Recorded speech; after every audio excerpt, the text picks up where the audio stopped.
Bien, les dije ayer, por favor, que verificaran el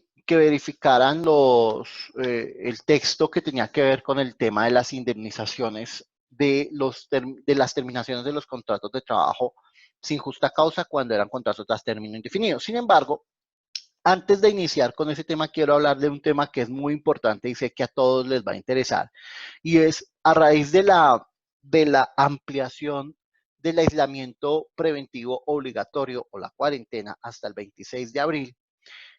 Muchas empresas pues tenían presupuestado que hasta el 13 de abril iban a manejar la situación, pero ya como saben que hasta el 13 de abril no es la cuarentena, sino hasta el 26 de abril, pues han tomado una serie de decisiones como, voy a poner 4 o 5 ejemplos: suspender contratos de trabajo, eh, pedirles a los trabajadores licencias no remuneradas, eh, en algunos casos cancelar los contratos de trabajo, y en otros casos se están inventando unas figuras que no son del todo santas. Entonces se están inventando, por ejemplo, que pueden suspender el contrato de trabajo por caso de fuerza mayor.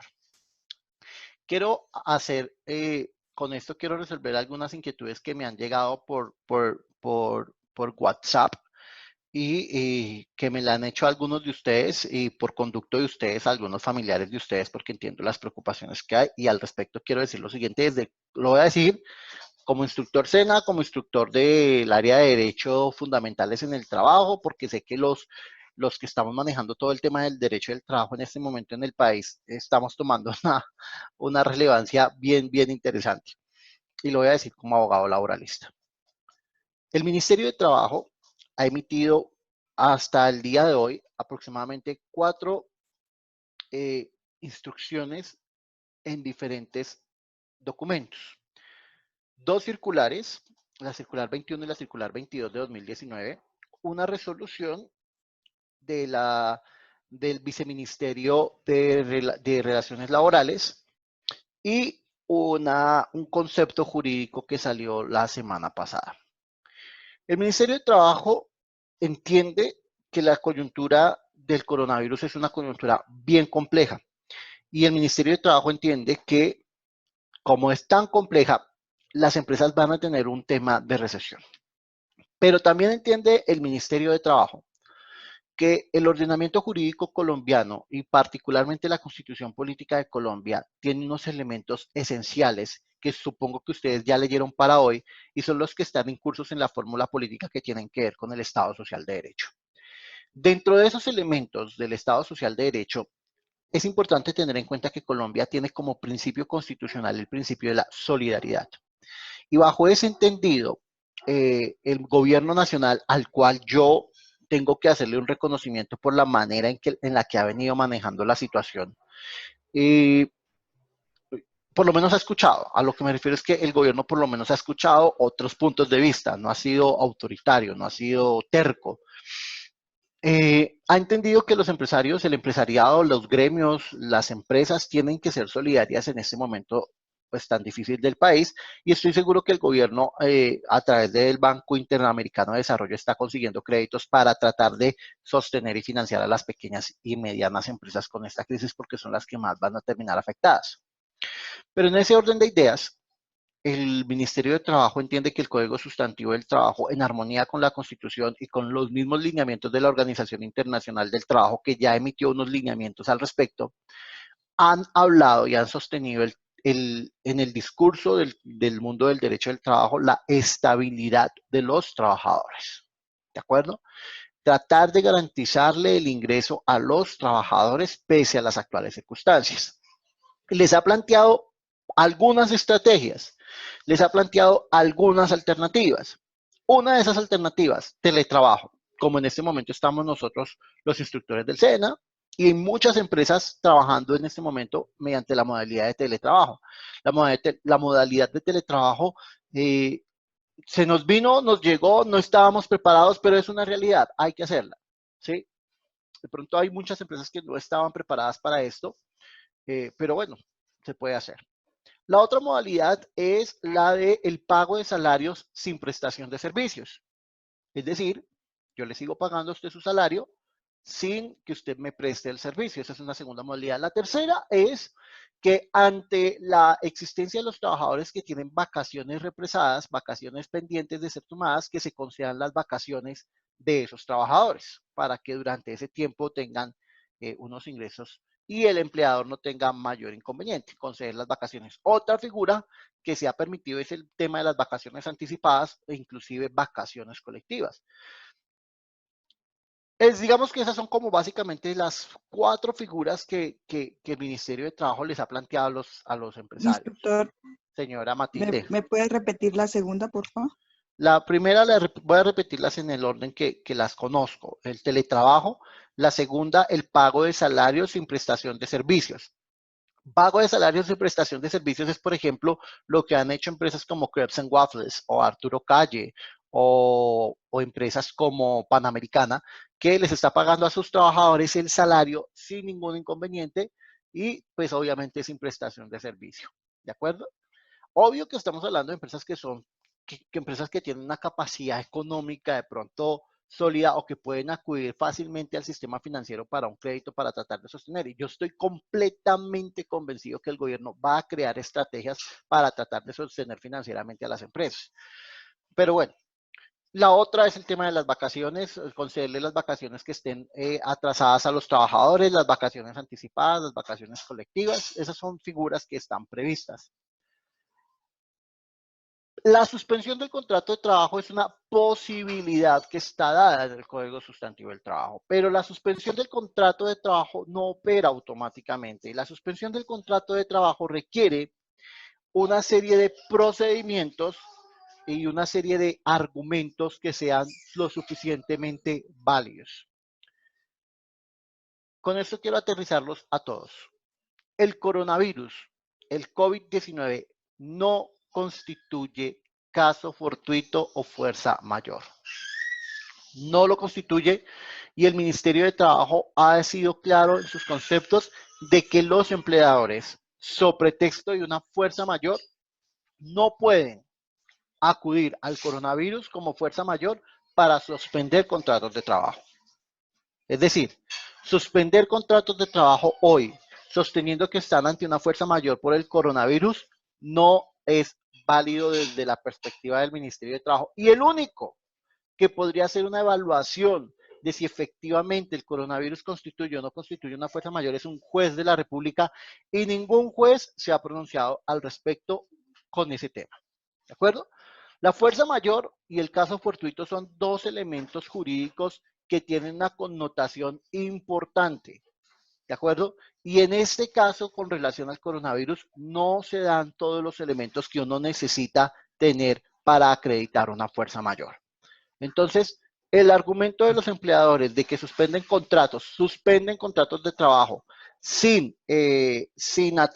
atendiendo el tema del coronavirus como fuerza mayor, es una decisión abiertamente ilegal por cuanto no tiene un sustento jurídico válido. Adicionalmente, que es importante tener en cuenta que cuando hay suspensión de contratos de trabajo, cesa la prestación del servicio por parte del trabajador y cesa la obligación del empleador de pagar el salario. Pero no cesan las obligaciones referidas al pago de la seguridad social. Es decir, EPS, pensión. No cesan esas obligaciones. Ahora, a cancelar contratos de trabajo todavía es muchísimo más delicado, porque cancelar contratos de trabajo de forma colectiva, sin ningún tipo de autorización por parte de la autoridad de trabajo o por parte de un juez de la República, pues constituye también un acto ilegal que deviene en un despido sin justa causa y estamos aprendiendo en estos días lo que ocurre cuando se da un despido sin justa causa. Entonces, básicamente cualquiera me diría, o sea que los empleadores están obligados a sostener a los trabajadores, así ellos en este caso no tengan ningún tipo de ingreso. Pues voy a decirlo así, existen alternativas. Existen alternativas. Yo entiendo que hay sectores de la economía a las que esto les está dando muy duro y no se puede hablar de teletrabajo en algunos sectores. Por ejemplo, en el sector turístico. Es muy difícil de hablar de teletrabajo en el sector turístico. Es muy difícil. Pero el gobierno nacional deberá crear las estrategias para que las empresas que pertenecen al sector hotelero, turismo, restaurantes, puedan de una u otra forma sostenerse.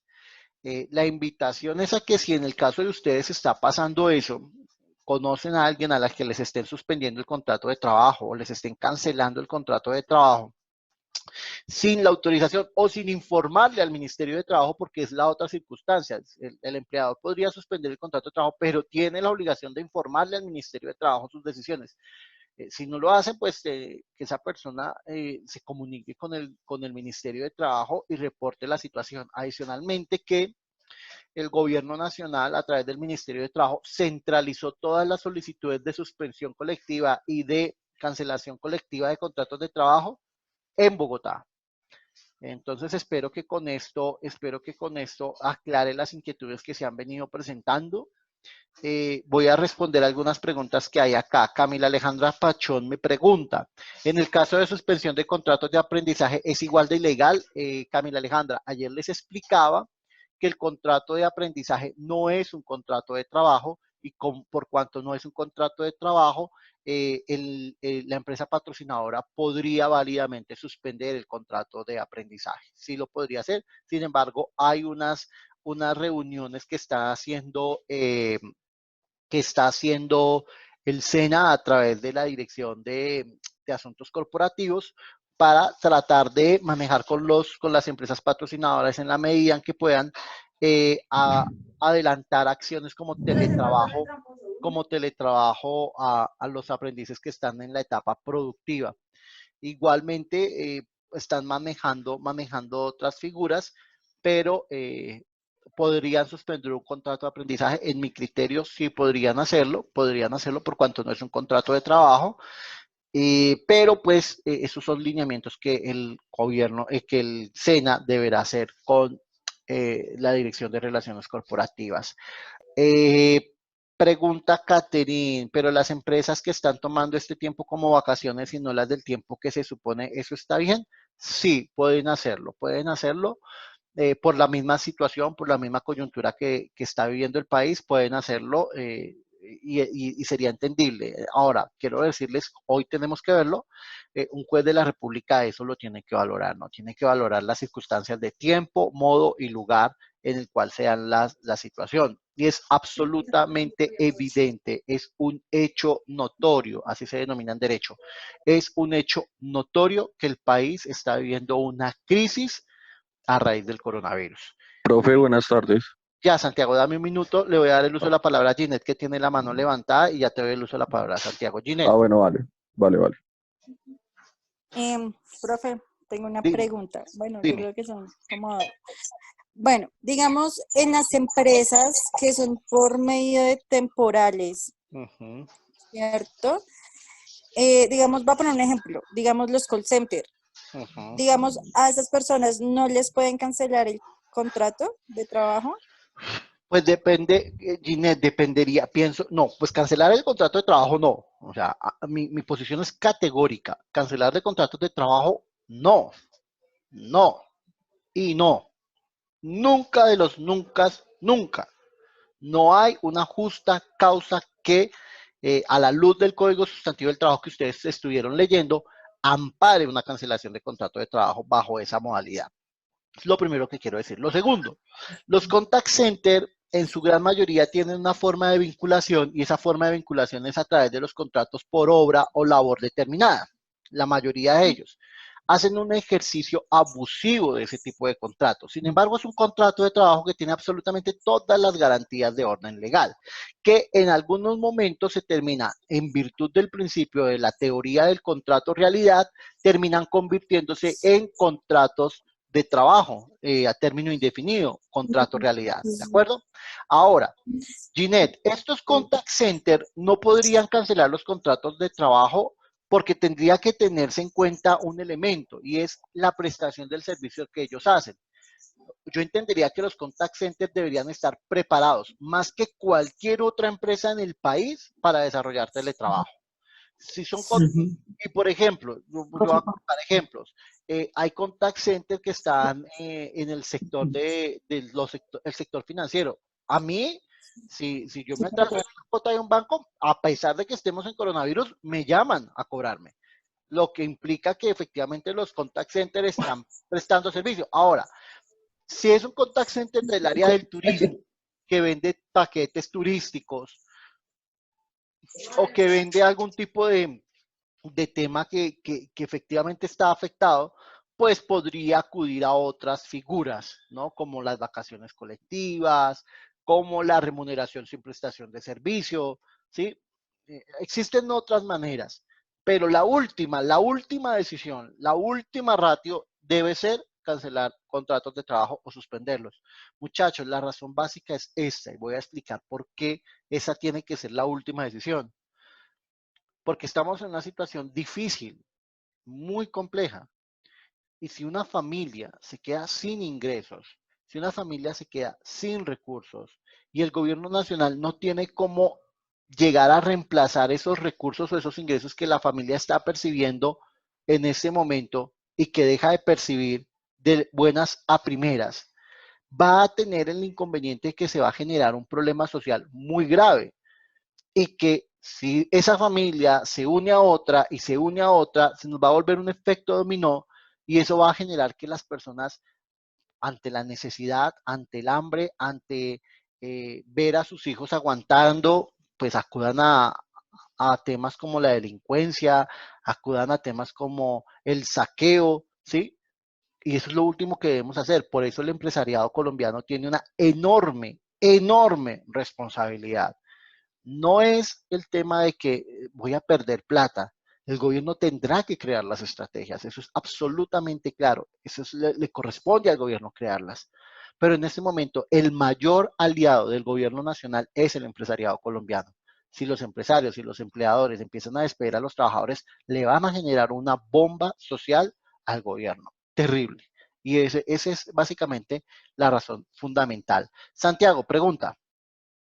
Así, ahora sí, profe, buenas tardes. ¿Cómo Teniendo estás? en cuenta cómo está, profe, bien, bien, gracias a usted. Muy bien, muy bien. Profe, teniendo en cuenta con lo de respecto al contrato de aprendizaje, tengo entendido que a las empresas, al contratar cada aprendiz, a las empresas el gobierno nacional le baja los impuestos. Entonces, no sé si ahorita por la emergencia sanitaria que está pasando el país, no les estén cobrando los impuestos o les siguen cobrando impuestos común y corriente y al suspender o cancelar contratos de aprendizaje, ya que perdió con un contrato de trabajo, estarían. Santiago, se perdió, no sé si tienes audífonos y se perdió lo que estabas diciendo. Eh, Ahora ¿Vuelvo sí. a repetir todo? No, te escuché hasta donde dijiste que eh, tenías entendido que las empresas, que el gobierno le descontaba impuestos a las empresas por tener contratos de aprendizaje. Sí, con aprendiz escena. Ujú. Entonces, pues no sé ahorita por la emergencia sanitaria si les estén cobrando impuestos normalmente a las empresas y si es así, pues al cancelar contratos de aprendizaje o suspenderlo, no estarían perdiendo ese beneficio las empresas. Bueno, qué buena pregunta, Santiago. Lo primero que hay que tener en cuenta es que no es tanto que tengan una reducción en los impuestos. Los impuestos siguen siendo los mismos. Lo que pasa es que tienen unos beneficios de carácter tributario y no pagan lo mismo que pagarían otro tipo de empresas. Pero eso básicamente está encaminado a temas sobre todo de aportes para fiscales.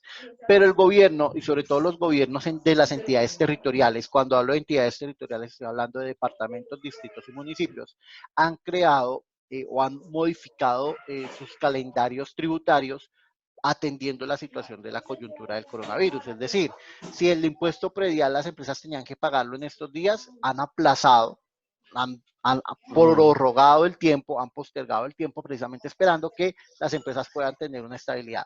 Eh, Obviamente que si una empresa en un momento determinado deja de cumplir con sus obligaciones con relación a las cuotas de aprendizaje, van a tener una serie de consecuencias, porque la ley es la ley y la dura por más dura que nos parezca, es la ley y tiene que aplicarse. ¿Listo, Santiago? Ah, vale, profe, muchas gracias. Listo. Pregunta Camila Alejandra Pachón, ¿las vacaciones colectivas son pagas? Camila, sí, efectivamente, las vacaciones colectivas son pagas. En el momento en el que los trabajadores salen a vacaciones, el empleador les paga las vacaciones. Lo que es, básicamente hace el empleador cuando hay vacaciones colectivas ante una coyuntura esta es anticipar el pago de unas vacaciones que va a hacer posteriormente. Es eso, ¿sí? Pero con eso va a garantizar, y a mí me parece que esas son unas decisiones absolutamente acertadas, conceder vacaciones, me parecen absolutamente acertadas porque de una u otra forma el trabajador tiene un ingreso y no tendría por qué eh, estar preocupado por el tema de sus recursos. Pregunta Matilde, ¿y si la empresa se declara en quiebra? Matilde, las empresas pueden declararse en cesación de pagos, que es una figura que existe, en insolvencia económica es otra figura, o aplicar la ley de quiebras, pero eso no opera de forma automática. Como todo en la vida, no opera de forma automática. Y ante una declaración de quiebra, ante una cesación de pagos, ante una insolvencia económica, los créditos, es decir, las obligaciones con los trabajadores, quedan en primer lugar. Es decir, la peor decisión que una empresa podría tomar es declararse en quiebra. ¿Por qué? Porque si pretende el empresario, el empleador lo que pretende con la ley de quiebras es proteger su patrimonio, lo está arriesgando. ¿Y por qué lo está arriesgando? Porque a los primeros que tiene que pagarles liquidaciones de prestaciones sociales y pagarles todas las acreencias laborales es a sus trabajadores, porque la ley a los primeros que llama es a los trabajadores a protegerlos. Entonces no sería una idea muy sana acudir a la ley de quiebras o declararse en quiebra o en bancarrota. Además, porque esto está controlado por parte de la Superintendencia de Sociedades por un lado y por otro lado por los jueces de la jurisdicción civil ordinaria. Daniela Piragauta, Ginette, y déjenme comenzar la clase, por favor. Daniela.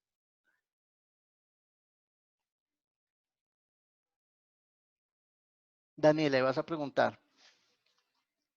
Listo, Daniela no preguntó. Entonces, pregunta, Ginette. Profe, otra vez vengo acá por lo de los call center. Bueno, le voy a contar un caso. Imagínate que, o sea, les dieron como, ¿cómo le explico? Como una semana de vacaciones y los hicieron tomar como 15 días de vacaciones obligatorio sin paga. No. Eso es lo que ellos supuestamente llaman licencias no remuneradas. Y esas famosas licencias no remuneradas son ilegales, porque es que la licencia no remunerada no opera como muchas empresas de call center lo han hecho. Miren, las empresas de call center se están metiendo en un problema delicado por no asesorarse bien o por asesorarse de abogados que no tienen ni idea de derecho laboral. Miren, la licencia no remunerada es cuando yo como trabajador le solicito a mi empleador por alguna circunstancia personal que estoy viviendo que me guarde mi empleo, no me pague durante ese tiempo mientras yo soluciono mi situación. Por ejemplo, voy a estudiar, voy a hacer un curso de inglés de 2 meses, no puedo estar presente en mi trabajo, entonces le digo al empleador, guárdeme mi empleo, yo voy a hacer mi curso de inglés, no me pague durante ese tiempo y cuando yo termine mi curso de inglés, regreso y me da mi empleo. Eso es una licencia no remunerada. Se conserva el empleo mientras se soluciona un tema personal. Acá no operan las licencias no remuneradas. ¿Me están escuchando, muchachos? Es que escuché un ruidito y todo raro. Acá, acá, acá no operan las licencias no remuneradas. ¿Y por qué no operan las licencias no remuneradas? Porque es que Si no las cancelan en totalidad, no solamente hagan noticias. las licencias no remuneradas no operan de esta forma por una sencilla razón, porque es que las empresas están haciéndoles firmar un formato a los trabajadores de licencia no remunerada, es decir, están buscando alterar la realidad. Miren, las empresas tienen que ser conscientes de que no pueden tomar decisiones a la ligera, sino que deben analizar muy bien las circunstancias, analizar muy bien los hechos y mirar cuál es la mejor de las decisiones. ¿Podían haberlos convocado a vacaciones? Claro que sí. Ahora, ¿qué pasaría si un trabajador yo le di vacaciones anticipadas y resulta que se me retira y no cumple todo? Pues le puedo descontar lo que le pagué, el mayor valor pagado, se lo puedo descontar de las otras prestaciones sociales porque en algún momento tendré que liquidarlo. O sea, digamos que las empresas tampoco quedan del todo desprotegidas. E insisto, el gobierno nacional va a crear estrategias para tratar de solventarlos.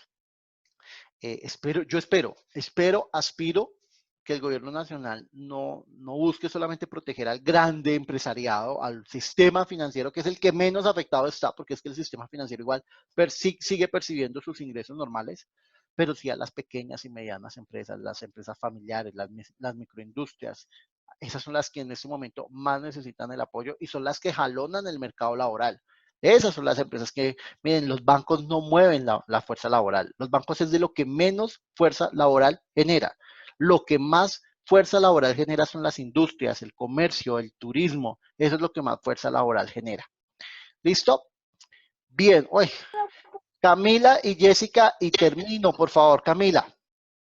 Instructores, con referente a la clase de ayer, es que pues el contrato con prestación de servicios, ¿eso también genera algún tipo de indemnización o por qué hay indemnizaciones? No, Camila. Si es un contrato, acuérdate que si es un contrato de prestación de servicios en realidad, o sea, si es lo que es, si no hay una exigencia de una jornada laboral, si no hay una exigencia, una relación de subordinación,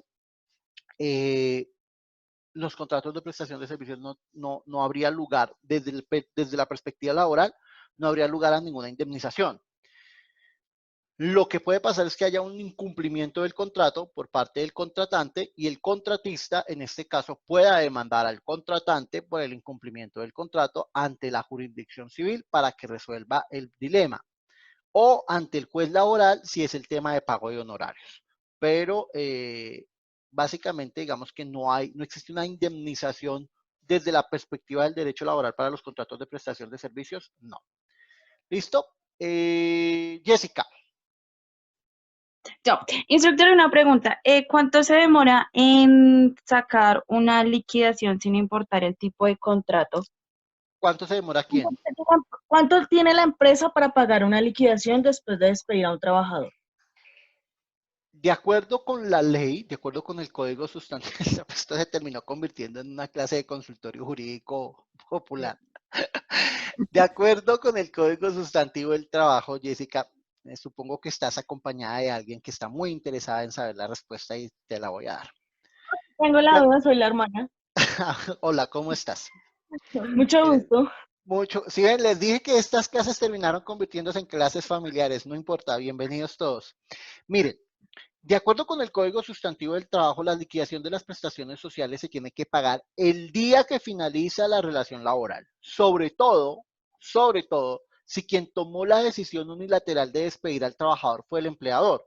¿Por qué razón? Porque cuando el empleador decide terminarle la relación laboral a su trabajador, él ya tenía presupuestado en su cabeza que iba a terminarle la relación laboral tal día y por lo tanto, el día que le termina la relación laboral, ese día debería pagarle la liquidación de prestaciones sociales.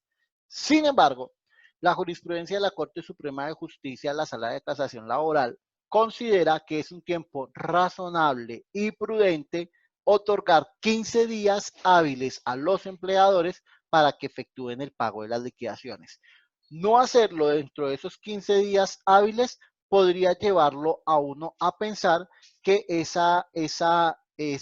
retraso en el pago de la liquidación de prestaciones sociales puede llevar al lugar a iniciar un proceso judicial para el pago de una indemnización por el no pago, una sanción en sí, una sanción moratoria por el no pago de las prestaciones sociales de forma oportuna. Otra pregunta, disculpa la molestia. Tranquila. Un contrato por prestación de servicios, o uno firma un contrato como tal que dice prestación de servicios, donde el salario pues se sabe que es bastante superior al normal, entre comillas, pero aún así después de firmarlo te dicen, no sé, tu horario es de 8 a 4 todos los días de lunes a sábado, ¿eso lo pueden hacer? Jessica, ya tendría que haberte dado la respuesta y la respuesta es que eso no sería un contrato de prestación de Dije que servicios. no. No Muchas gracias. sería un contrato de prestación. La razón básica es que en un contrato de prestación de servicios yo no te puedo exigir horario. No te puedo Ok. exigir que cumplas un horario, que cumplas unas funciones. No puedo llamarte la atención, no te puedo pasar memorandos, no te puedo pedir que me rindas unas cuentas, porque es que en el contrato de prestación de servicios, el contratista es un trabajador autónomo e independiente. Él se pone su horario, él simplemente cumple con unas metas, cumple con unas actividades, pero no se le puede hacer exigencia de horario, porque la exigencia de horario es uno de los elementos de la subordinación. Ah. Muchas empresas, y aprovecho para decirlo, muchas empresas cometen el error y muchas veces ni siquiera lo hacen de mala fe, mal asesorados, cometen el error de, digamos que, de disfrazar un contrato de trabajo por contrato de prestación de servicios. Cuando el trabajador va y demanda, termina ganando la demanda. ¿Por qué? Porque un juez le dice, esto no era un contrato de prestación de servicios, era un contrato de trabajo, estamos ante un contrato de realidad, tiene que pagarle prestaciones sociales, aportes a seguridad social y una serie de indemnizaciones y sanciones por esa figura. ¿Listo? Gracias. Con todo gusto. Entonces comencemos nuestra clase. A ver, Javier Barreto, yo sé que usted está que se hable. Cuénteme cómo sería la liquidación de un contrato, la indemnización de un contrato de trabajo cuando este se termina por sin justa causa cuando es a término indefinido. ¿Qué leyó usted, Javier? Profe, le voy a decir la verdad. No ha leído, listo, no importa. Le voy a preguntar a otra persona entonces. Un trabajito y Yo, está ocupado. Bueno, Qué pena, entonces, profe. no, pues está bien, mejor que me diga la verdad y no que ponga a hacerme perder el tiempo y hacerle perder el tiempo a sus compañeros. A ver, Matilde.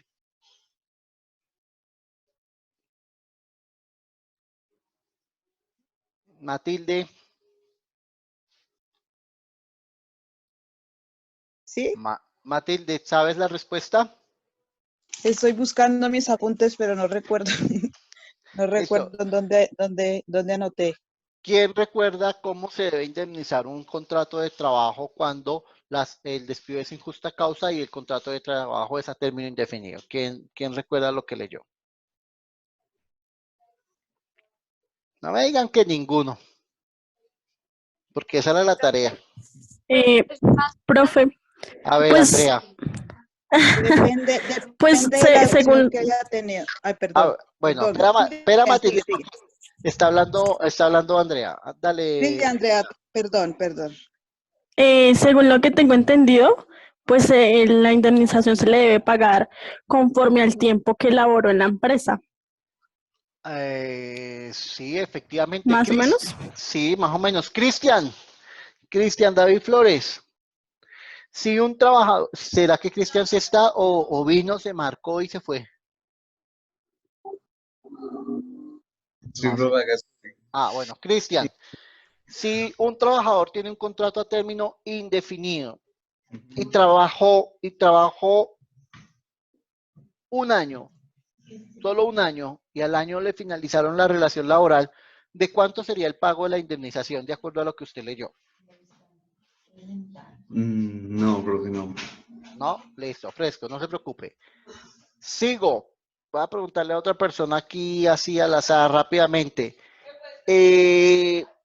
Jessica John Alexander Sierra. Señor Sierra.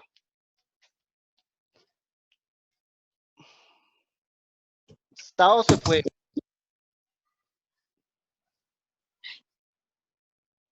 John Sierra, ¿está o no está?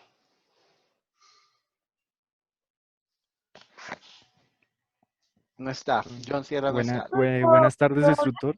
Oscar, ¿cómo vas? Muy bien. ¿Y usted, instructor? Bien, tranquilo, gracias a Dios. Yo le contesto la pregunta con su permiso. Claro, contéstela con mi permiso, Oscar. Okay. Si el trabajador lleva un año trabajando en la entidad, entonces la indemnización será igual a 30 días del salario. Perfecta, esa es la respuesta. Cuando un trabajador labora y lleva trabajando un año por lo menos en una empresa a término indefinido, entonces el valor de la indemnización a título de indemnización por despido sin justa causa en un contrato a término indefinido será igual a 30 días de salario, inclusive si es menor a un año. Es decir, si un trabajador tiene un contrato de trabajo a término indefinido y lleva laborando menos de un año o hasta un año, se tendrá que pagar una indemnización de 30 días de salario por ese año o esa fracción de tiempo que haya laborado en los contratos a término indefinido. Pero cuando el trabajador lleva más de un año, entonces, por el primer año se le van a cancelar 30 días de salario, 30 días de salario, y por el año siguiente o la fracción de los años se le va a pagar 20 días de salario. Es decir, que si un trabajador laboró 5 años en una empresa por contrato... Repite, profe, que se cortó, perdón. ¿Se entrecortó? ¿Se entrecortó? Sí, profe, no No, le escuché. listo, no hay problema. Sí, profe, no. Les decía, si un trabajador laboró, estamos hablando de los contratos a término indefinido, de esos contratos estamos hablando. Si el trabajador es despedido y llevaba, perdónenme un minuto por favor, qué pena con ustedes.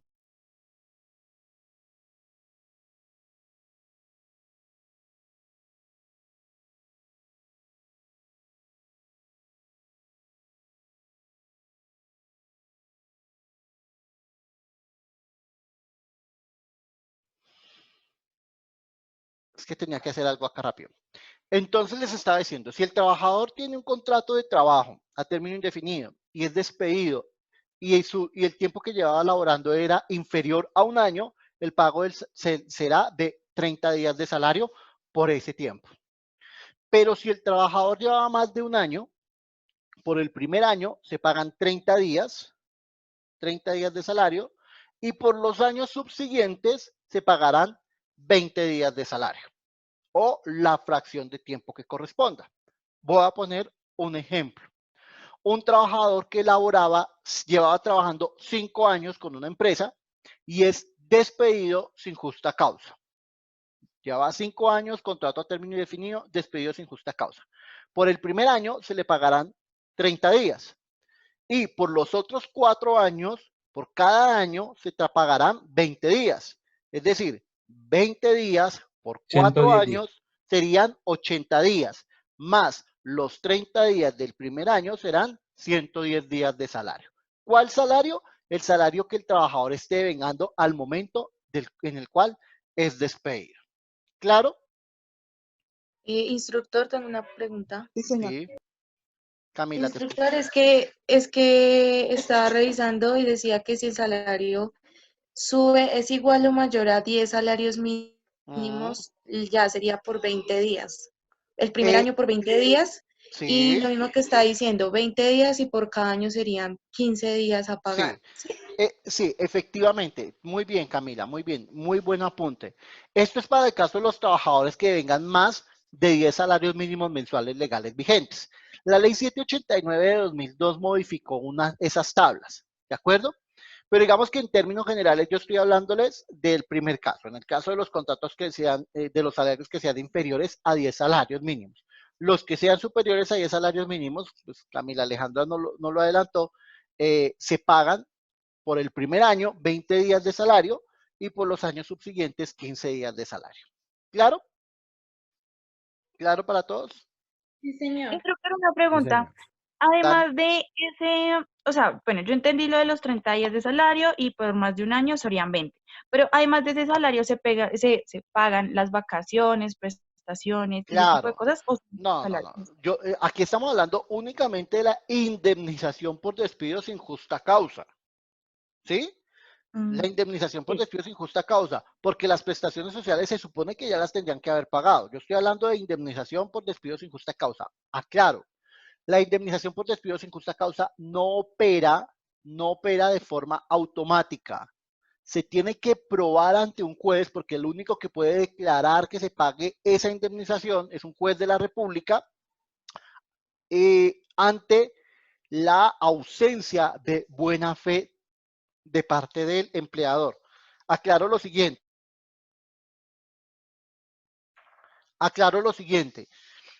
La ley presume la mala fe del empleador en estos casos.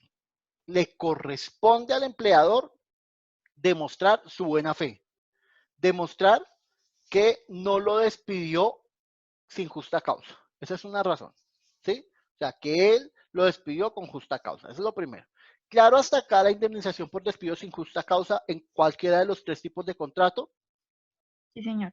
Bueno, John Alexander Sierra, como su merced no me contestó la pregunta que yo le hice, se la voy a contestar.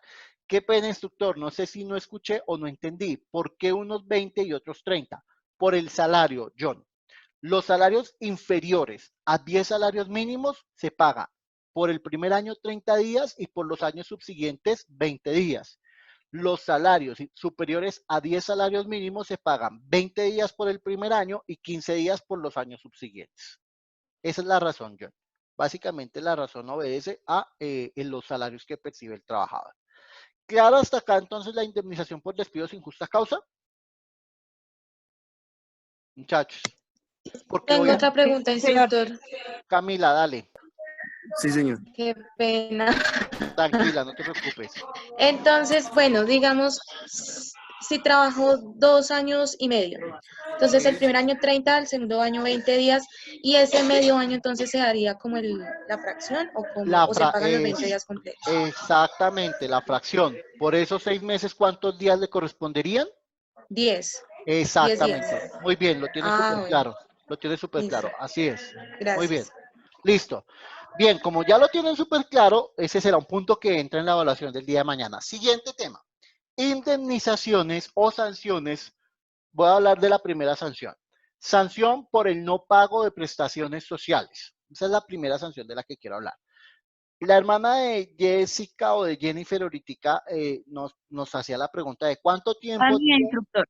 Jessica, nos decía cuánto tiempo tiene el empleador para pagar la liquidación de prestaciones sociales y yo les decía, pues en principio el mismo día porque la ley prevé que el mismo día, pero la Corte Suprema de Justicia en su jurisprudencia considera que 15 días hábiles es un tiempo prudente, razonable para que el empleador realice el pago.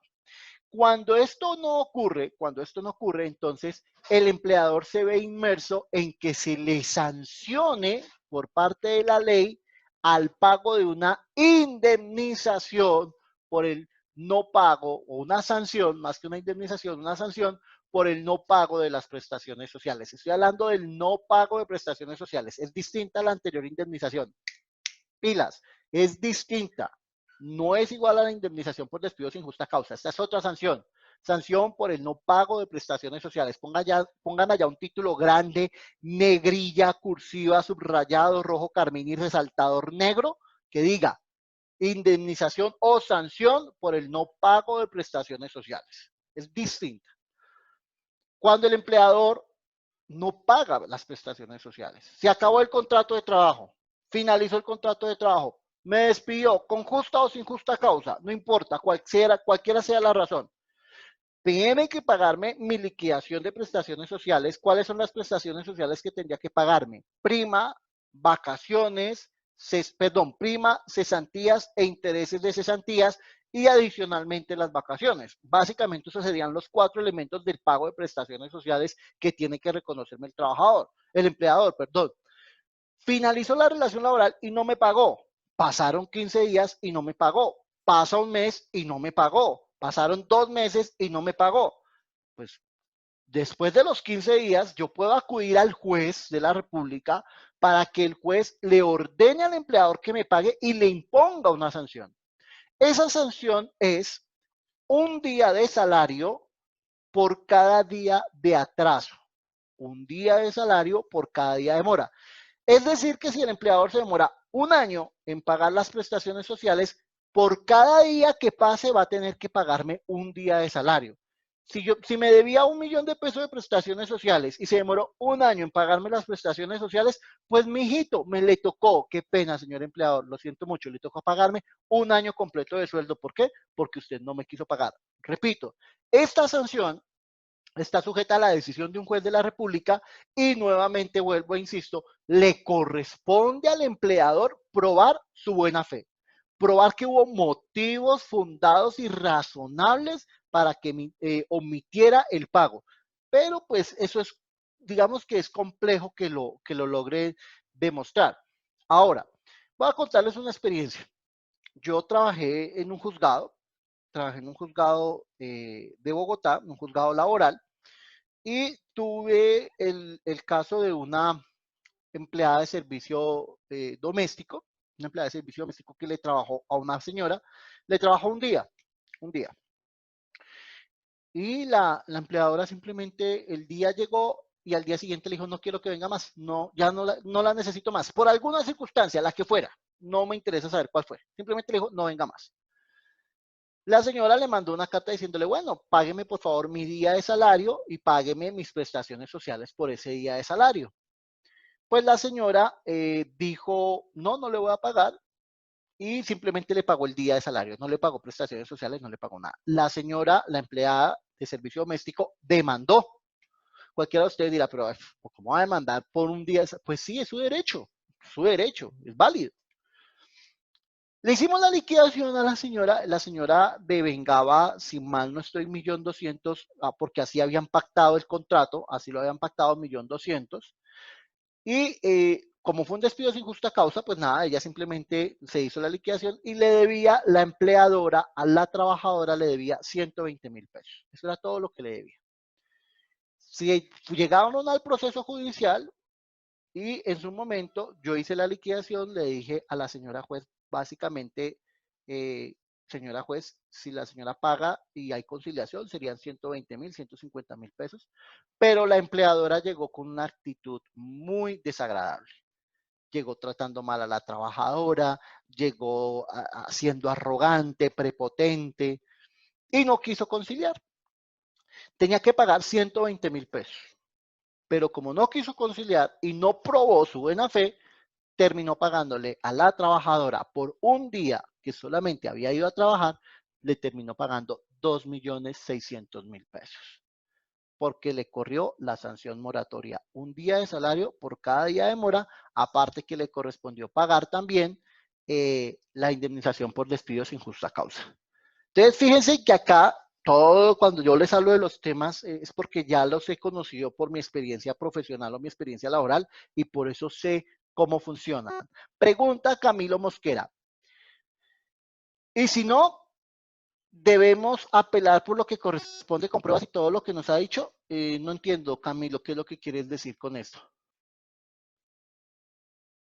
Instructor, lo que tú dices, o sea, de apelar, o sea, de abrir un caso y decir que por qué no le pagó y todo eso. O sea, sí, corresponde. Sí me hizo dar a entender. Sí, no, corresponde acudir a la ley, corresponde acudir a la ley y acudir al juez de la República. ¿Listo? Siguiente indemnización. La siguiente indemnización o sanción, más que indemnización, la siguiente sanción es la sanción por no consignación de las cesantías. Pongan allá negrilla, cursiva y subrayado. Sanción moratoria por no consignación de las cesantías. Entonces, les dije que cuando llegamos a 31 de diciembre, el empleador debe debe liquidar las cesantías y consignarle las cesantías al trabajador en su fondo de cesantías a más tardar el 14 de febrero del año siguiente. La ley prevé que si no paga o no consigna, más que pagar, si no consigna las cesantías a 14 de febrero del año siguiente, tendrá que pagar un día de mora por cada día de atraso mientras consigna las cesantías. ¿Claro? No se me vayan a confundir. En la sanción moratoria por no pago de prestaciones sociales con la sanción moratoria por no consignación de las cesantías. Operan de la misma manera, pero acá la diferencia es que la una opera por no consignar las cesantías el 14 de febrero y la otra opera por no pagar las prestaciones sociales. Tengo que hacer esta aclaración. En el caso de las prestaciones sociales, hasta el mes 24 de atraso, se paga un día de mora por cada día un día de salario por cada día de mora. Y después del mes 24 tendrá que pagar el interés máximo bancario de moratoria que esté establecido por la Superintendencia Financiera de Colombia. ¿Listo? Bien, voy con la sanción moratoria, la sanción por el no pago de los intereses de cesantías. Está previsto que cuando el empleador, otro título allá, sanción moratoria o sanción por el no pago de los intereses de cesantías. Está previsto que si el empleador no paga los intereses de cesantías a 31 de enero del año, a 30 o 31 de enero del año siguiente a que se causaron las cesantías, a título de sanción, de indemnización al trabajador tendrá que pagarle el doble de los intereses de cesantías. Implica ello que si los intereses de cesantías eran 100.000 pesos, por no pagarlos el día que le corresponde, tendrá que pagar 200.000 pesos. Ese será el doble de los intereses de las cesantías. ¿De acuerdo? ¿Alguna inquietud, alguna duda, alguna preocupación al respecto? Hasta el momento todo va claro porque voy a hablar de dos indemnizaciones, dos sanciones muy importantes. ¿Alguna pregunta, muchachos, queridos y estimados? ¿Ninguna? Bueno, una de dos. ¿No preguntan? Profe. A ver, Andrea. Profe. Andrea, te escucho. Es que se me fue el internet, o sea, se me fue y no escuché la parte donde dijiste que después de 24 meses, después del mes 24 se pagaba el interés, pero eso en la consignación. No. Las prestaciones sociales. Prestaciones sociales. Prestaciones sociales. Prestaciones sociales. Y el doble, y en los intereses de cesantías, ¿es el doble de qué? El doble de las cesantías. El doble de los intereses. De los intereses. Ok. Listo. ¿Por cuánto tiempo? ¿Por cuánto tiempo qué, Laura? Andrea. Andrea, qué pena, Andrea. ¿Por cuánto tiempo qué? Pues como en la consignación dice que es un día de mora por cada día. Hasta, Pues, no sé. hasta que haga la consignación. Pues, hasta que haga la consignación. Hasta que haga la consignación del empleador. Bien, por eso es que es supremamente importante. Las deudas laborales hay que pagarlas o pagarlas. Ustedes que van a ser representantes de empresas y que van a tener su propia empresa, porque yo sé que muchos de ustedes tienen ese ánimo, o que van a ser jefes de personal de su empresa, pilas, muchachos, pilas. Sean muy responsables con el pago de las prestaciones. Una pregunta. Señora. No escucho. ¿Quién iba a preguntar? Profe, para el de las cesantías es un día de salario porque si no la cancela el 14 de febrero, entonces ¿correría un día de salario? Si no la consigna, un día de salario, a partir del día 15 empieza a correr una sanción. Un día de salario por cada día de mora. ¿Listo? Gracias, profe. Bueno, Javier, ¿qué ibas a preguntar? Profe, ¿no vamos a ver si consignaron las cesantías? En el fondo de cesantías al cual se encuentra afiliado el trabajador, tienen que entregar un reporte del pago de la consignación de las cesantías. Miren, yo tengo un caso de una persona que conozco que trabajó en una universidad y le decían, no, ofrezco que yo ya le consigné sus cesantías, no hay ningún problema. A esa persona la despidieron 20 años después. Y le dije, vaya y pida su reporte de cesantías. Nunca le consignaron las cesantías, nunca. Entonces ahora imagínense la cantidad de plata que esa persona va a tener que demandar por el no consignarle las cesantías. Obvio, es una universidad que tiene plata y tendría cómo pagarla. Es complicado. ¿Listo? Bien, no habiendo más preguntas. A ver, Damaris. ¿Será que podría ser la aclaración de la diferencia del día de mora en la sanción de prestaciones y en la sanción de cesantías? Podría aclararlo, claro que puedo aclararlo, ¿cómo no lo voy a aclarar? Con todo gusto, ya lo aclaro. La indemnización, la sanción por el no pago. Aló. La sanción por el no pago de las prestaciones sociales es porque al finalizar el contrato de trabajo, o máximo 15 días después, el empleador tiene que pagar las prestaciones sociales. Si eso no ocurre, tendrá que pagarle un día de mora por cada día de atraso al trabajador hasta el mes 24. A partir del mes 24, lo que pasa es que le tiene que reconocer el interés máximo bancario certificado por la Superintendencia Financiera de Colombia como interés moratorio. Eso es lo que pasa. En cambio, en el caso de las cesantías, esta sanción es de un día de salario por cada día de mora a partir del momento en el que se tenía que consignar las cesantías, que era el 14 de febrero. Es decir, a partir del 15 de febrero empieza a correr un día de salario hasta que el empleador consigne las cesantías. Esa es la diferencia. ¿Listo? La una opera por las prestaciones sociales y la otra opera por las prestaciones de servicios. Profe, otra pregunta respecto a eso. Si, por ejemplo, el señor empleador pagó las cesantías el 30 de marzo, ¿cómo sabemos que pagó la mora?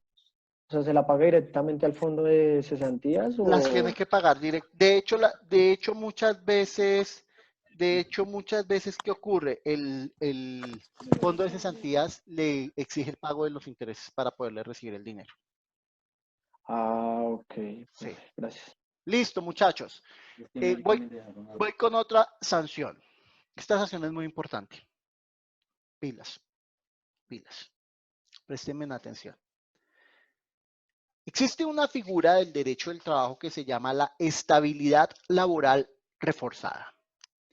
La estabilidad laboral reforzada es una figura en la cual el trabajador, por virtud de la ley, está protegido y el empleador no lo puede despedir por esa circunstancia. No lo puede despedir, salvo que ocurra una justa causa comprobable.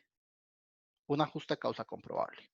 Y se haya adelantado el procedimiento disciplinario conforme está establecido en los lineamientos de la Corte Constitucional. Y con esto voy a avanzar con el tema que está más adelante. Con eso de una vez lo abarco. Un proceso disciplinario no ocurre porque sí, porque al empleador se le ocurrió iniciar un proceso disciplinario y ya. No. Un proceso disciplinario requiere los siguientes pasos para que sea válido a la luz del derecho del trabajo. Si no se cumplen estos pasos que voy a decir en este momento, ese proceso disciplinario deviene en un proceso ilegal y por lo tanto ineficaz y no producirá ningún efecto de carácter jurídico. ¿Por qué? Porque el proceso disciplinario lo que busca es comprobar una justa causa para terminar el contrato de trabajo. Para eso es que es básicamente un proceso disciplinario, para sancionar al trabajador. El proceso disciplinario, a la luz de lo que ha establecido la Corte Constitucional, debe tener los siguientes elementos mínimo, que pueden estar consagrados en el Reglamento Interno de Trabajo, pero que si no están consagrados en el Reglamento Interno de Trabajo, tendrán que aplicarse por analogía, tal cual como los voy a explicar en este momento. Primero, al trabajador, el empleador le tiene que entregar un documento en el cual le indique los hechos por los cuales se le inicia la investigación disciplinaria.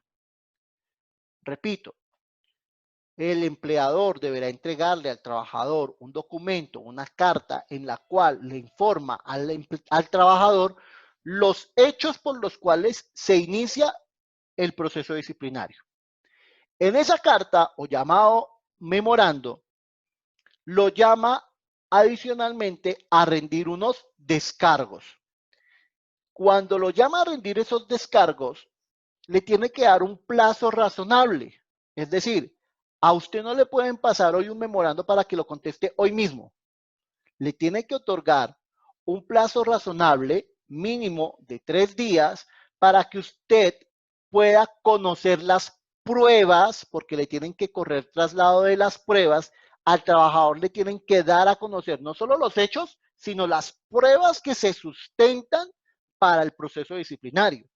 Ejemplo, están investigando disciplinariamente a un trabajador porque supuestamente está sacando elementos de la empresa.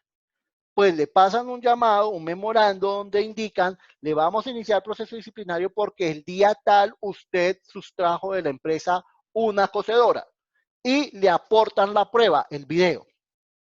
Primero, indicarle los hechos por los cuales se le está llamando y en eso también se le corre. Segundo, el término para que rinda los descargos, es decir, ejerza su derecho de defensa y aporte las pruebas, ¿de acuerdo? Aporte las pruebas que pueda hacer valer en su defensa. Después de eso, el empleador debe valorar los descargos y las pruebas que aporta el trabajador, porque el trabajador podría decir, no señor empleador, esa cocedora que usted está diciendo que yo saqué no es de la empresa, sino es mía, y aporta la prueba de que es de él, por ejemplo, la factura de compraventa. ¿Listo? Lo llamaron a rendir descargos, indicaron los hechos, le indicaron las pruebas, le dieron el término para que él se defienda, y después de eso, entonces el empleador toma una decisión, lo sanciona, le descuenta días de salario o lo despide, pero le tiene que dar la posibilidad de apelar, la apelación. O sea, fíjense que aquí ya va el cuarto elemento, apelación. El empleado, el trabajador, tiene que tener la posibilidad de recurrir, de apelar la sanción que le ha sido impuesta. Si esto no ocurre, la Corte Constitucional ha dicho que hay una violación, una vulneración del debido proceso y del derecho de defensa y contradicción. Y si un contrato de trabajo se termina por el incumplimiento de una de las funciones del trabajador y no se cumplió con el debido proceso, ese despido que se aducía con justa causa devendrá en un despido sin justa causa con todas las consecuencias que ya hemos venido viendo. Paro ahí. Me devuelvo. Les dije en su momento, muchachos, que existen unos trabajadores que tienen unos fueros especiales. Voy a hablar del primer fuero, el fuero de maternidad. Cuando una mujer queda en estado de gravidez, queda en estado de embarazo,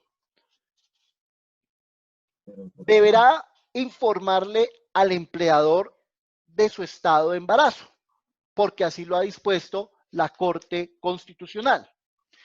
No obstante, ella debe informarlo para quedar protegida por un fuero de estabilidad laboral reforzada que se denomina fuero de estabilidad laboral reforzada por maternidad. Voy a explicarles cómo opera este fuero de maternidad. Javier, pregunta, por favor. Profe, luego eso no lo hace la EPS directamente. ¿Qué, papá? Informarle a la empresa que está embarazada, no. La persona. No, porque recuerden que a la luz de la Constitución Política de Colombia, la historia clínica tiene reserva y la EPS no podría notificarle, eso no lo puede hacer, sería violar, sería generar una violación de datos personales, eso no lo podría hacer. Le corresponde a la trabajadora informárselo a su empleador, informarle que se encuentra en estado de gravidez. ¿Listo? ¿Claro? Señor, gracias. Listo, perfecto. Entonces, sigamos. Cuando hablamos de la protección a la maternidad, entonces esa protección tiene básicamente una serie de connotaciones. Cuando una mujer está en estado de embarazo, lo primero que ocurre es que el empleador no la puede despedir. No la podrá despedir. Y se genera una protección de carácter especial. Básicamente, esa protección consiste en primer medida en que no se le puede terminar el contrato de trabajo y en segunda medida en que va a tener derecho a una licencia remunerada de por lo menos 14 semanas. ¿De acuerdo? Creo creo que hay en este momento no lo recuerdo bien, si, si la licencia remunerada de maternidad fue ampliada a 18 semanas. No estoy completamente convencido, pero creo que sí. Igual ahora lo consulto y se los confirmo si fue ampliada, pero en principio son 14 semanas, que quien paga esa licencia de maternidad es la EPS, no es el empleador, es la EPS. ¿Cuándo la paga el empleador? Cuando el empleador omite pagar la EPS. Cuando el empleador no le paga la EPS, entonces le toca al empleador asumir el pago de la licencia de maternidad. Ahora, cuando la trabajadora tiene la licencia de maternidad, entonces esta licencia de maternidad le va a proteger durante el embarazo, durante todo el tiempo del embarazo y después del embarazo. ¿Para qué? Para que no pueda ser despedida por causa o con ocasión del embarazo o el parto. Si el empleador la llega a despedir con causa o por ocasión del embarazo, entonces ese será un despido que tiene una serie de connotaciones. Si se le termina el contrato de trabajo a una mujer embarazada o a una mujer en estado de gestación o a una mujer que ha tenido un hijo y tiene protección de estabilidad laboral reforzada, el empleador tendrá que pagarle a título de sanción, aparte de reintegrar a la trabajadora, 60 días de salario por ese despido. Aparte de que tiene que reintegrarla, pagarle los salarios dejados de percibir, tiene que pagarle 60 días de salario a título de sanción. A título de sanción. ¿Claro hasta ahí? Muchachos. ¿Claro hasta ahí? Sí, señor. ¿Alguna pregunta? Señor. No, señor profe, yo ya busqué y en Actualice se apareció que la licencia de maternidad pasó de 14 a 18 semanas. Entonces sí estaba bien. Entonces sí estaba bien. Es que no lo recordaba con precisión. No lo recordaba con precisión. Qué pena con ustedes que me acaba de llegar acá una visita. Saluda, di hola. Qué linda. Para allá, mami. Tú hermosa. Bueno. Ay, no. No quiere irse. Bueno, entonces sigo acá con mi compañía. Entonces, efectivamente, son 18 semanas. Es que no estaba seguro. Ahora, pilas con esto. Los hombres tienen una licencia que se denomina licencia de paternidad. Y esa licencia de paternidad, o la también llamada Ley María, es una licencia de 8 días de licencia remunerada. Entonces, ningún trabajador puede ser despedido ninguna trabajadora, más que trabajador, puede ser despedida por motivo de embarazo o lactancia sin la autorización del Ministerio de Trabajo, ¿de acuerdo? Sin la autorización del Ministerio de Trabajo. ¿Cuándo puede? Chao, amor. Juiciosa. Ya se fue mi hija. ¿Cuándo puede ser desvinculada una trabajadora? Cuando cuenta autorización del Ministerio de Trabajo por una justa causa. ¿Claro? ¿Claro? Segundo, cuando se le despide estando en embarazo o lactancia, entonces habrá lugar a la indemnización. ¿Cuándo se presume que el despido fue efectuado por motivo del embarazo o la lactancia? Cuando se da dentro del embarazo o dentro de los 3 meses siguientes al parto. Supongan que una mujer hoy tiene su bebé, va a tener un fuero adicional de 3 meses. ¿De acuerdo? Se denomina fuero de estabilidad laboral reforzada. Y si las trabajadoras son despedidas, les repito, tendrá lugar a un pago de una indemnización de 60 días de trabajo. ¿Claro? Bien. Siguiente indemnización. El fuero de estabilidad laboral reforzada por salud. Pilas con este. Pilas con este fuero, muchachos.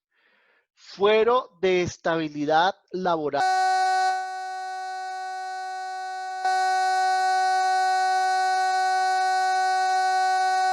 No se oye. No se oye. Instructor que no se escucha. Micrófono, instructor. ¿Gol de Colombia? No se está escuchando. Profe, ¿Gol de quién? ¡Profe! instructor. ¡Profe! ¡Qué golazo!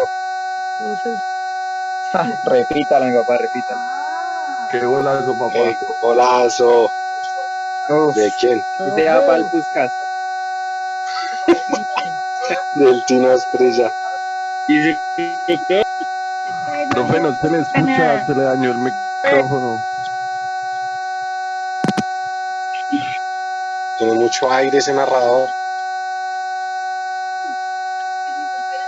Mire ese potencial.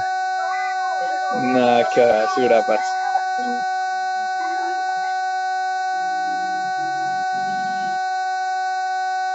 Vale, pero ¿gol de quién, weón? Solo hice gol y no hice gol de Que quién. alguien lo detenga. Ahorita lo anulan. Y ahora, weón, revisen el VAR, por favor. ¡No se escucha! No sé que lo están saludando, instructor. Solo. ¡Profe! No se escucha. Eché la clase.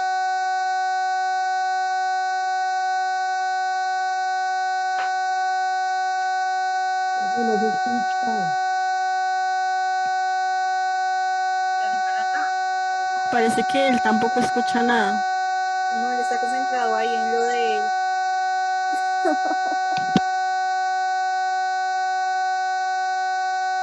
No, y no dejaba explicar, hijo. Está concentrado. Instructor.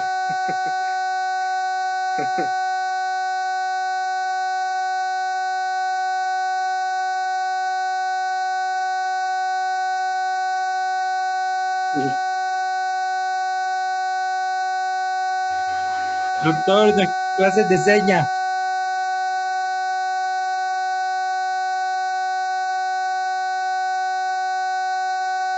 Se volvió mímica.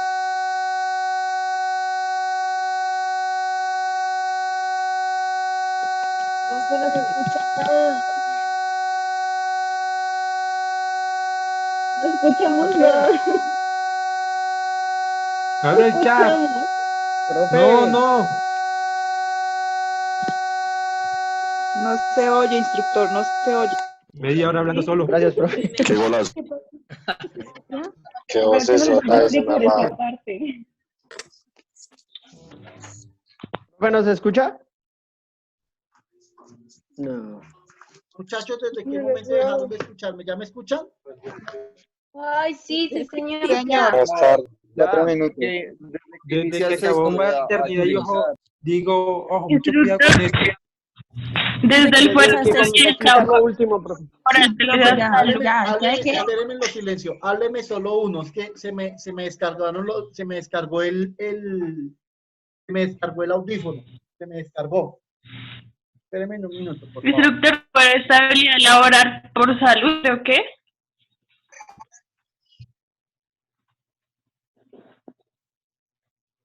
Bien, estabilidad reciente de salud. Escuchamos el... Profe, desde que iniciaste a explicar lo del foro de estabilidad laboral. Uy, todo eso perdí de tiempo. Bueno, Desde las notas. Desde la paternidad, desde paternidad. ¿Desde paternidad no me escucharon? No, desde el fuera de salud. ¿Desde el fuero de salud? Bueno, les estaba diciendo. Lo resumo rápidamente. El fuero de estabilidad laboral reforzada por salud opera cuando el empleador determina desvincular a un trabajador que está amparado por este fuero que se denomina de salud. Este fuero de salud básicamente consiste en que el trabajador puede encontrarse en una situación de debilidad manifiesta por las siguientes 4 razones. Primera, por tener un accidente de trabajo. Segunda, por estar incapacitado por un accidente laboral, por una enfermedad laboral. Tercera, por tener una enfermedad catastrófica o ruinosa. Ejemplo, cáncer, ejemplo, VIH, ¿de acuerdo? Y cuarto, por tener un tratamiento médico en curso. Cuando un trabajador tiene cualquiera de estas 4 circunstancias, tiene una estabilidad laboral reforzada por salud y el empleador no lo puede desvincular sin la autorización del inspector de trabajo. ¿Puedo volver a repetir, por favor? Si el empleador llega a desvincular al trabajador estando en una situación de debilidad manifiesta, estando en una situación como la que estoy manifestando en cualquiera de estas 4 circunstancias, el artículo 26 de la Ley 361 de 1997 prevé que el trabajador tendrá derecho a una indemnización, a un pago por parte del empleador de 180 días de salario. 180 días de salario que tendrá que pagar el empleador, aparte del reintegro y el pago de los salarios dejados de percibir y todas las prestaciones a las cuales tuviera lugar. Es decir, en Colombia, despedir a un trabajador en estado de indefensión por su estado de salud implica una discriminación y la ley sanciona ese tipo de conductas. ¿Es claro para todos? ¿Claro para todos? Sí, instructor. Listo, perfecto. ¿Puedo volver a repetir? Listo. Ahora, voy con los últimos 2 temas y ya con esto voy a dar por finalizada la competencia. Existen mecanismos para yo garantizar mis derechos laborales. Y esos mecanismos consisten en, básicamente, el primero... Instructor, qué pena. Sí, Cristian, te escucho. No, esto no se escucha. Te escucho, Cristian. Profe, qué pena, es que se está cortando acá el audio del internet, entonces son 4 digamos, las pautas que tiene para la fuerza de estabilidad laboral, ¿cierto? Por salud, que es tener accidente de trabajo, discapacidad laboral, ¿y cuáles son los otros 2? ¿Me podría recordar, por favor? Tener una enfermedad catastrófica o ruinosa, cáncer, VIH, una enfermedad catastrófica.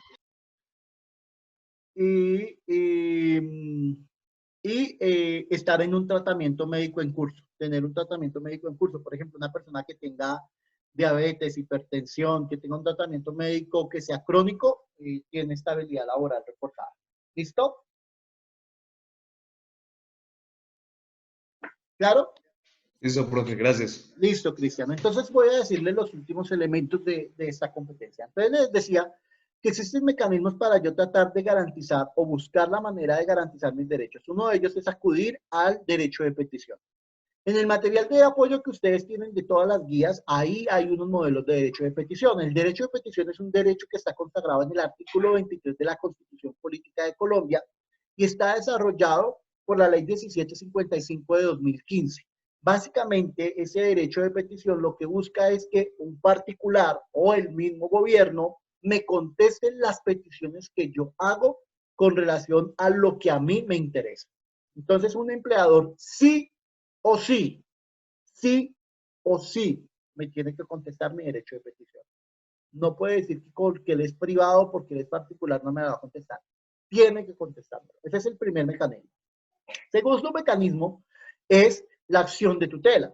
Cuando a mí no me contestan el derecho de petición dentro de un término que es razonable, máximo 10, 15 días hábiles, dependiendo del tipo de derecho de petición, yo puedo acudir, en virtud del artículo 86 de la Constitución Política de Colombia, a la acción de tutela para que un juez me proteja y le ordene al empleador contestarme el derecho de petición.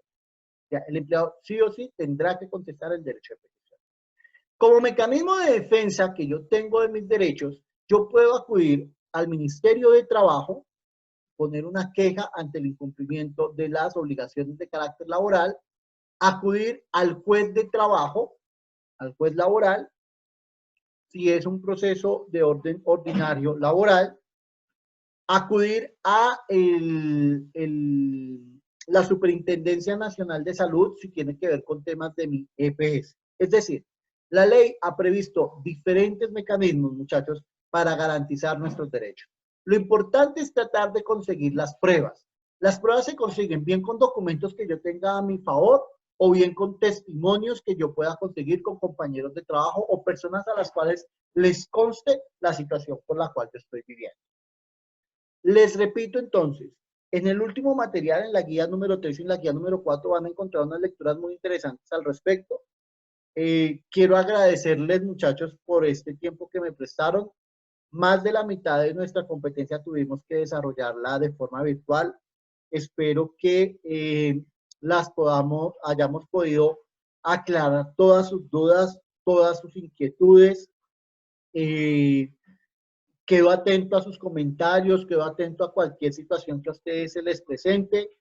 Y nada, mañana nos vemos entonces a las 5:30 de la tarde, todos los 83 aprendices para notificarles su nota. Les recuerdo, 3 de la tarde evaluación al instructor, 4 de la tarde evaluación final, 5:30 de la tarde notificación de notas finales. Nos vemos entonces mañana, muchachos. Un abrazo y que descansen. Hasta luego. Gracias, Gracias. Muchas gracias. Luego, instructor. Muchísimas gracias. No, profe, gracias. Gracias, instructor, que esté bien. Esta forma de enseñar, profe. Gracias, profe. Súper bien. Hasta luego, profe. Gracias. Con todo gusto, muchachos. Chao. Aprendimos Profe, mucho. deberíamos reunirnos para la terminación de trimestre. Sí, Javiercito, sí. Después hablamos de eso. Hasta luego. Chao, Gracias, muchachos. profe. Un gusto haberlos conocido. Igualmente, profe. Mañana nos vemos. Igualmente, profe, muchas gracias. Gracias. Mañana nos vemos. Chao. Chao. Chao. ¿Qué